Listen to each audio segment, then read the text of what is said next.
Hey guys, I'm Dave Chesson, the creator of Kindlepreneur, as well as the founder of Publisher Rocket and the book writing software Atticus. And today I'm here to talk to you about writing in a busy world.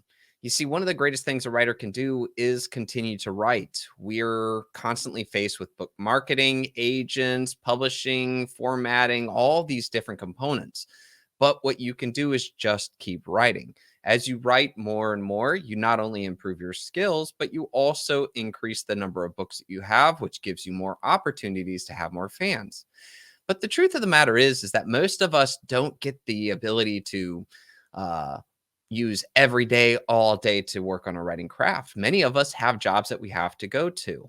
Maybe you not only do you have a 9 to 5 job, you also have things you do, hobbies, you have family, children, a lot of little people that are probably asking for your time. And so it's really hard to be able to get in the rhythm where you can write as well as, meet the demands of your day. Luckily, there are three key areas that every author should employ. And if you do these things, you will not only find that you will write more effectively, you will also write more efficiently. And so, with that, let's go ahead and jump in.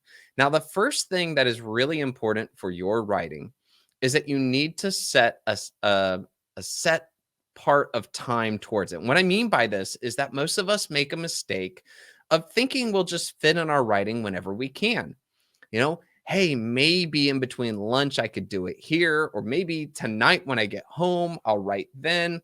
When we do that, we open up the opportunity for ways to let it slip by. For example, maybe you get into work and it's been a rough day, or perhaps when you get home, your spouse or kids or your dog, whatever it is needing of your attention, and maybe you're just tired.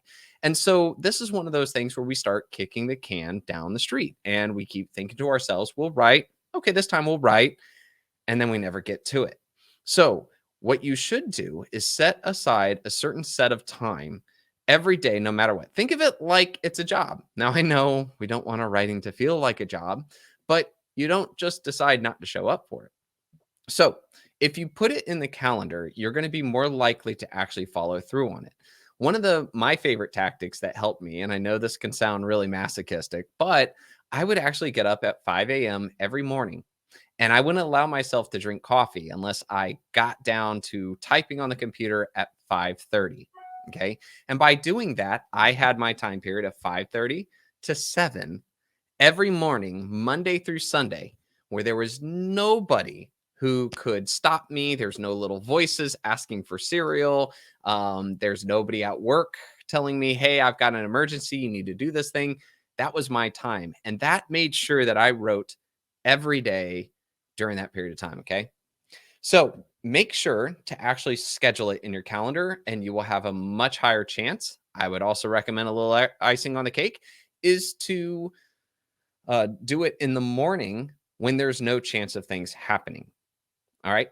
Now, the second thing I recommend is that when we're authors, we have so many different things that can pull us apart. We could, let's face it, if you're a self published author, you do need to learn how to self publish the book.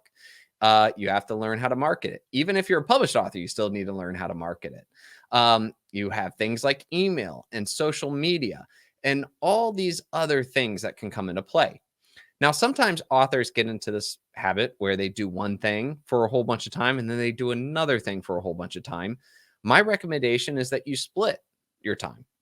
So, if, say, for example, you have 2 hours out of the day set aside because you did rule number one and you follow that, I would recommend then splitting that time in half. And maybe the first hour is writing so that you only focus on that one thing. And then the second hour is perhaps learning about marketing tactics, or then once you've learned them, applying them. And this way, you will be a well balanced author. You won't just be somebody who can write a really good book, but has no idea how to market it, or the other side of it, which is can't really write a good book, but really knows how to market it. Instead, you can be a balanced author and you have both sides of it. Okay. So to recap, rule one, set aside specific time and try to turn it into a habit. Rule two is that there's two sides to being an author, and make sure that you split that time evenly between the two so that you can focus on one and then focus on another and not let those two, uh, kind of throw you off your game. Okay. The third rule is try to give yourself attainable goals. So there's two ways to do this. Either A, you can set for a specific book that you want to complete it by a certain date and you have a certain page count in mind. Or another habit that you can set is a certain number of words every day, no matter what. Regardless of which one you prefer, I highly recommend that you set that and you verify that you can hit it. So let's say you have 80,000 words in this novel that you're going to write, and you've decided that 3 months from now, you want it finished. You can then look at the number of days. So maybe you only write on Monday, Tuesday, Wednesday, and Friday. All right. Take the total number of days between then and now and divide it into the 80,000. And then that way you create that little marker. Okay. And there's ways you can do it. There's software out there. You could use a word count, whatever it be, but make sure that you hit that. Not only will you start to develop a habit of writing, but you're going to feel more accomplished. You're never going to complain and say, oh man, I'm behind, or I'm not doing what I should do, or boy, you'll know where you're at. And I think that will give you a longer lasting feeling of what's working and what's not. All right. So now that we've created the 3 rules towards writing more often, let's go ahead and talk about some things that you can do to improve on your writing. Okay. The first thing is turn off social media. Okay. Matter of fact, close out all the tabs on your Chrome, your Facebook, etc., whatever it is. Try to remove it. It's so easy for us authors that when we maybe hit writer's block or we're stuck, we then let the little, number on our email pop up. Oh man, I should go check that email. Or we see that so-and-so just messaged or someone responded to one of our things. That will throw us off. And what you may end up doing is you might give yourself 2 hours of writing and maybe only write for 20 minutes because the other hour and 40 minutes was spent randomly doing things. Or what's worse is that once you jump from something and then you try to go back, what do we all do? We reread what we read or we wrote, and we have to write into it again. That stinks. So try to remove all of those distractions, okay? Shut down the internet. Turn it off if you can, or at least get rid of the social media that's out there, okay? 2, another thing is that while there's grammar checkers out there like Grammarly or Pro Writing Aid, and while many people will say, hey, I went to high school, I got great grades in English, I don't need that. However, though, there are some interesting components to them. Like Pro Writing Aid has the ability to actually tell you when you rely on certain words too often, or it can also kind of analyze your writing. And that really helps you to become more clear with what you tend to do. And so it will help you to become a better writer or to at least work on your craft more so than just trying to write more and hit your mark. All right. So we talked about shutting off all the distractions, and we talked about also using tools like Pro Writing Aid as well as Grammarly. The third recommendation is try to, when you go to write, try to write with and turn off your editor brain. All right. Sometimes authors like to think about it just throwing the words, throwing them up on the page, and then going back and editing them when it is. We sometimes get into this sentence needs to be perfect. And so we kind of keep rolling into it.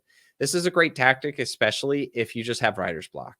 I've sat and stared at a blank sentence for a very long time, and I kept rearranging the words in my head. Sometimes just write it out, just get it out there, let it get rolling. And as you finally get to it, and you've hit your stride and you're good to go and you hit your word count, then go ahead and come back to it. I've always found that after I've written it, my editing of those sentences become that much better when I just re-look at it. Okay. So we say, get rid of distractions, help with some tools, and sometimes just write it out and turn off your editor brain. Okay. So we've now covered the 3 major areas in terms of building good habits and setting up times, as well as 3 things that you can do to improve your writing overall. Now, everybody always has different preferences, and maybe getting up at 5 a.m. is a little too much for some people. But that being said, though, give it a try. Look at these opportunities, and I assure you, you will find something that absolutely works for you. In the meantime, though, as you try these things, I assure you that if you build up a habit of writing and you make it an everyday event, you will have a much higher chance of success than if you're just trying to fit it into your busy life whenever it can. This is kind of what I like to tell people is the separation between the professional and the hobbyist. So take these things into account, give it a try, see what works best for you, and I assure you, you will see greater effectiveness and efficiency in your writing. And with that, I'm Dave Chesson of Kindlepreneur saying thanks.